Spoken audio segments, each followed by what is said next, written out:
Voter പട്ടിക പരിഷ്കരണത്തിൽ കലാപത്തിന് ലക്ഷ്യമിട്ട് മമതാ ബാനർജിയും തൃണമൂൽ കോൺഗ്രസും SIR നടപടികൾ ആരംഭിക്കാനിരിക്കെ നാളെ കൊൽക്കത്തയിൽ പ്രതിഷേധം സംഘടിപ്പിക്കാനാണ് തൃണമൂൽ കോൺഗ്രസിന്റെ നീക്കം. മുഖ്യമന്ത്രി മമതാ ബാനർജിയും MP അഭിഷേക് ബാനർജിയും പ്രതിഷേധത്തിൽ പങ്കെടുക്കും. തെരഞ്ഞെടുപ്പ് കമ്മീഷനെ പ്രതിരോധത്തിലാക്കുക ലക്ഷ്യമിട്ടാണ് നടപടി.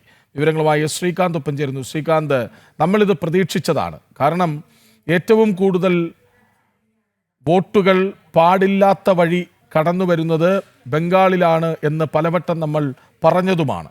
ഇപ്പോൾ മമത ഉന്നമിടുന്നത് അതൊരു വലിയ പ്രതിഷേധത്തിലൂടെയാണെങ്കിലും അതൊരു പ്രതിരോധം തീർക്കലല്ലേ?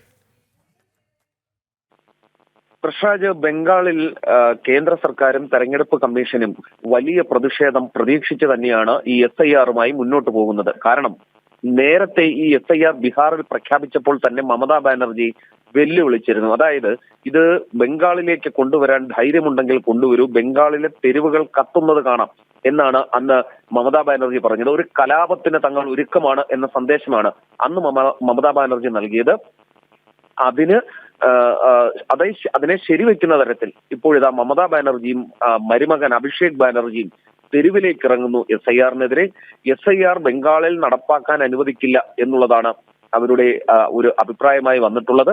അതിന് കാരണം അവർക്കുണ്ട്. കാരണം ബംഗ്ലാദേശിൽ നിന്നും നുഴഞ്ഞു കയറി എത്തുന്ന ആളുകൾക്ക് പരമാവധി വോട്ടർ പട്ടികയിൽ അവരെ ഉൾപ്പെടുത്തി ബംഗാളിൽ മമതാ ബാനർജിയുടെ തൃണമൂൽ കോൺഗ്രസിന്റെ വോട്ട് ബാങ്കാക്കി മാറ്റുന്ന പ്രക്രിയ നടക്കുന്നു എന്ന് പരസ്യമായ രഹസ്യമാണ്.